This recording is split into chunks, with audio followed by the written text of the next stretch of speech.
Tenemos oportunidad ahora de dirigir unas preguntas al Dr. Davies. Tienen unas papeletas, si me hacen favor, quien tenga alguna pregunta me van a ayudar.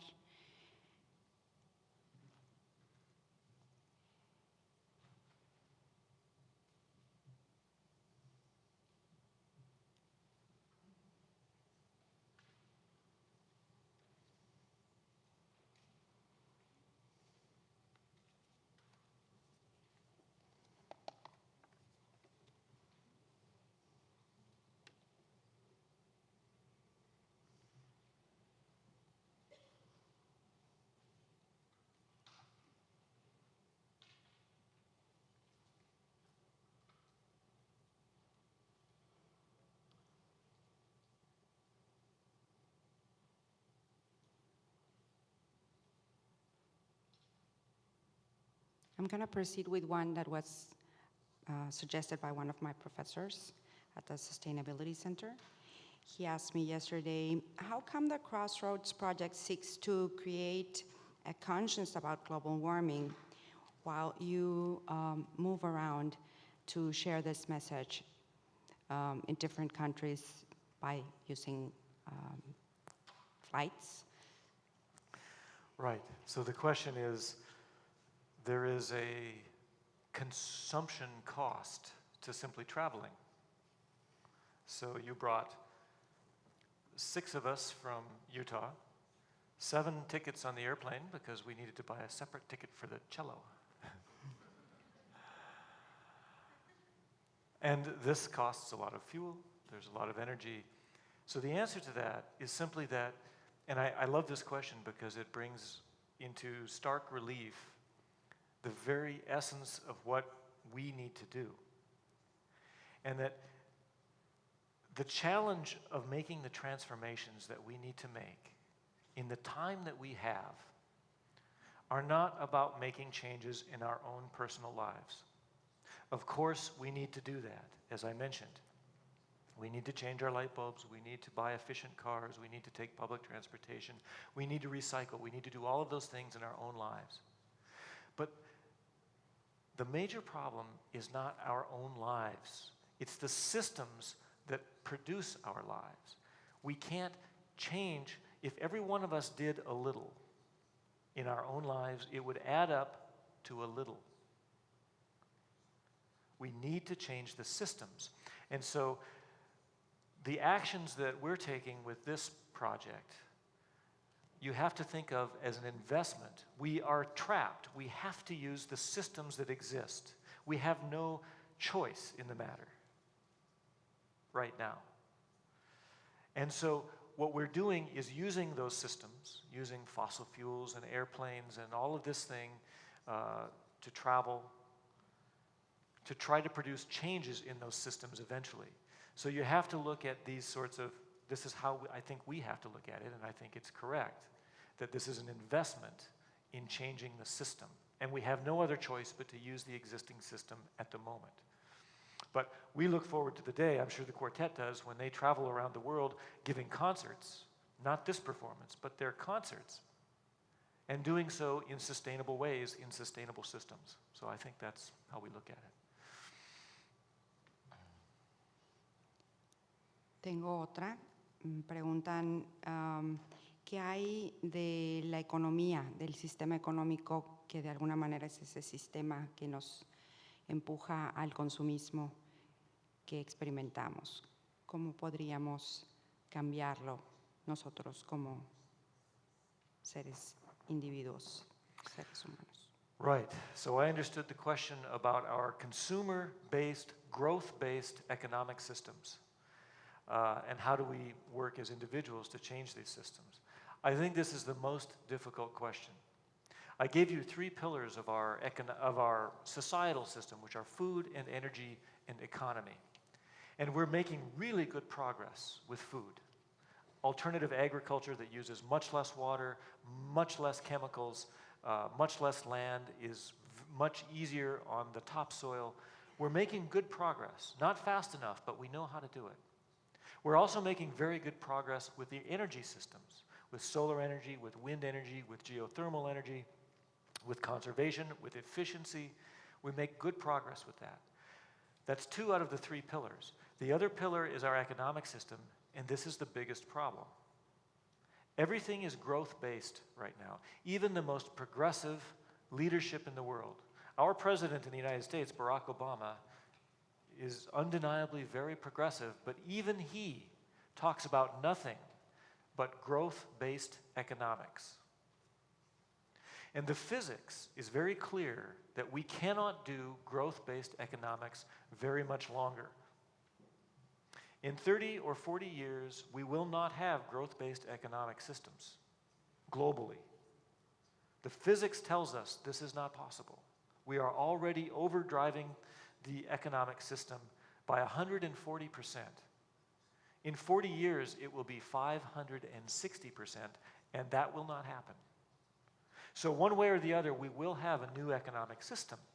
The question is, do we let the current system collapse, or do we transition to a new kind of system? I will tell you that a number of people, a number of research groups, economists, thinkers around the world have thought very deeply and very long about what it means to have an economic system that is not based on growth. It's called steady-state economic systems. If you go to our website, the crossroadsproject.org, and look at the resources portion, I have listed under economics links to organizations that study and promote steady-state economic systems. So the very best answer I can give to the question right now is to educate yourselves as to what these systems look like. I can tell you just a couple, I can give you just a couple of brief glimpses at them. And that is that a steady-state economic system is not a failed growth system. It's constructed completely differently. So a growth system measures success simply by looking at economic activity, what we call gross domestic product. But in a system like this, it counts building prisons as the same amount of value as building schools. It doesn't measure human well-being. It equates human activity to human well-being, but we know this is not true because in the industrialized nations of the world, while consumption has gone up and up and up, happiness has actually gone down. So a steady-state system divorces growth from well-being. And there are strategies to do this. Part of it begins with how you measure success, and we have to move away from measuring success as just frenetic activity. And people have thought of how to do this and devised systems of how to do this. So I'm simply going to say the answer for what you can do as an individual right now to promote this is to educate yourself. And and there are resources on our website to help you do that. They're very clear, they're very understandable.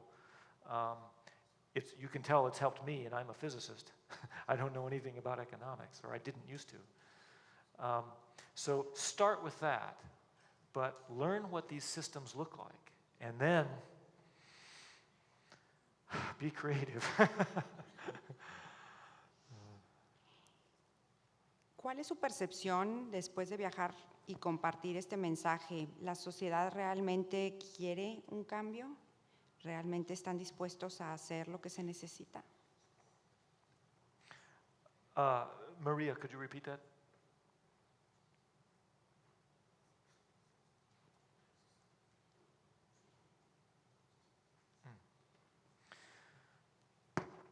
So the question is society really want to do people really want to do what is necessary to change, and what is our opinion on that from our experience in doing these performances? I will say that absolutely yes. Even in building this project, when I approached the Fry Street Quartet with this idea, which is kind of a strange idea for a string quartet, for a physicist too, for that matter, they immediately accepted and were very enthusiastic. After some time, we invited a composer to compose new music for the project, which you heard this evening, which you heard this morning. This is our first morning performance, which you heard this morning.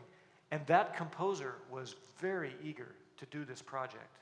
She put aside other projects. She did it for much less money than she normally uses because she wanted to do something for this project. Her partner is a painter. You saw some of the paintings in the show today.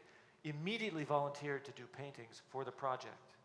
I called photographers to see if I could use their images in the performance. Immediately, they said yes. One of them wanted to bring his show to our university, and we said yes, and he brought it. So just from dealing with the artistic community, it seems that there is a lot of angst just below the surface. People understand there are problems and we want to do something, but they don't know what to do. And as soon as you give someone an avenue to do something, they immediately rush towards it.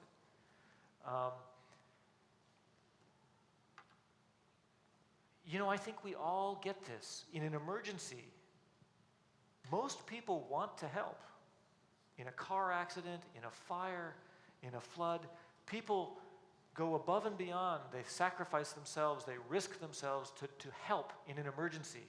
Well, as soon as people start to understand that this is an emergency, they want to help. And that has been my perception. And I just want to ask if anyone in the quartet wants to add to that. Absolutely. I would say that it's not something that we're sensing just from fellow artists. This angst extends to everyone. And one of the comments we've gotten more frequently than almost any other is people just saying, thank you for talking about it. Thank you for bringing it to light and for exploring it and for not being afraid to really tackle these issues, because they are frightening and it is overwhelming. As Rob said several times in the course of the project, it's hard to think about it. It challenges all of us, but we have to talk about it. And this incredible groundswell is happening, and the analogy to the iceberg, where it's so much is happening that you don't see, and then suddenly, wow, this big change. That's what all of these grassroots efforts are leading towards. And I'd just like to add one thing, which is that in our country, certainly this issue has been incredibly politicized. And part of what we're trying to do with this project is to get that discussion happening away from the political arena, and just to have the discussion among people, among citizens, and with the hope that that we can depoliticize the issue and kind of take it back. Thank you, Rebecca and Anne. I have another questions here. Some of them already have been answered. There's one targeting teenagers. What would you recommend them to do, thinking about their social group and their own schools? How can they campaign in favor of this task? Wow. well, teenagers are very powerful. And I think, that demographic is the demographic that all companies are after. That's what all advertisements are geared towards, is, getting that market on board. I think teenagers, young people, are absolutely the most powerful demographic in terms of effecting change. And all it takes is to start talking about it and start acting on it and start developing these efforts. And I think literally it will be unstoppable. Exactly, through awareness and hopefully having the younger generation really, really persistent about asking difficult questions that the adults in their lives can't ignore. We've heard of many examples where the opinion of a teenager has actually changed the behavior of the parents in a way that might never have happened otherwise. I can't overemphasize the necessity to ask questions. And in order to ask the right questions and then to further on have a kind of a discussion with whoever you're asking these questions of, whether it's if they're parents or their teachers, the discussions become much more interesting and much more productive the more that you educate yourself about the question that you're asking. So that when you get some sort of stupid response, potentially, that you can then say, well, what about this? And then they say something stupid to to that, and you can start to just sort of put them into a corner where they can do nothing else but realize the wrongness of their position. But that can only really come, I think, if we all are really educated about these topics and this very important and very vast subject that we're dealing with. The more that all of us know, the harder it is for those people who refuse to know can escape. I love all of those answers. And I would say that simply to bring it back to this performance, what Robert just said is very much, I think, the spirit of the answer to this question specifically, which is what can, say, teenagers do right now?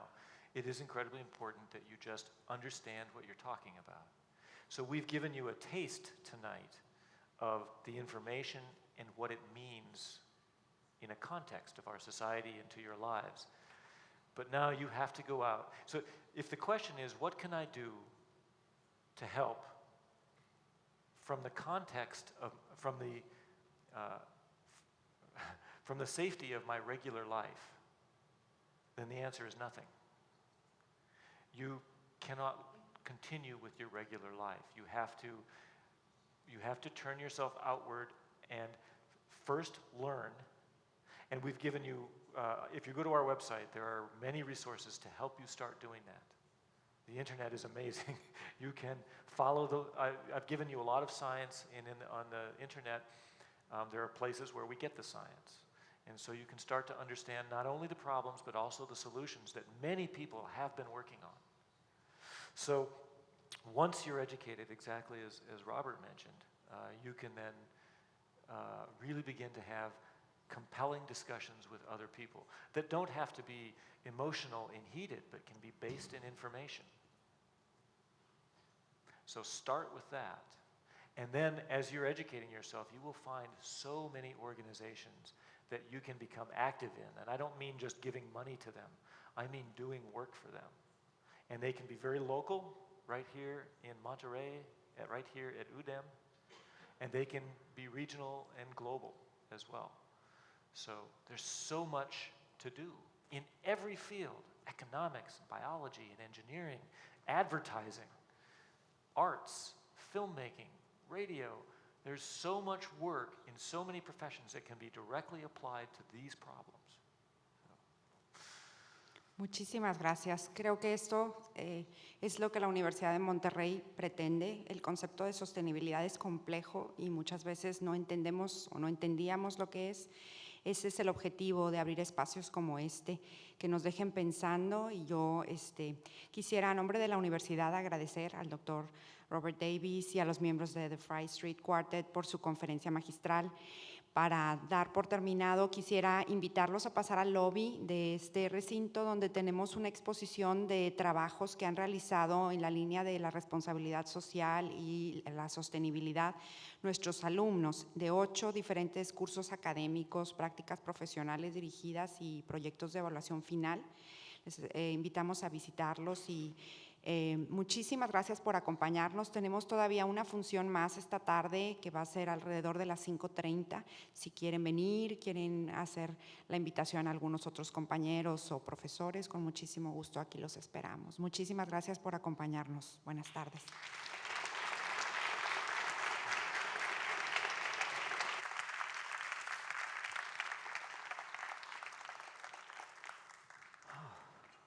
Oh, that was very good.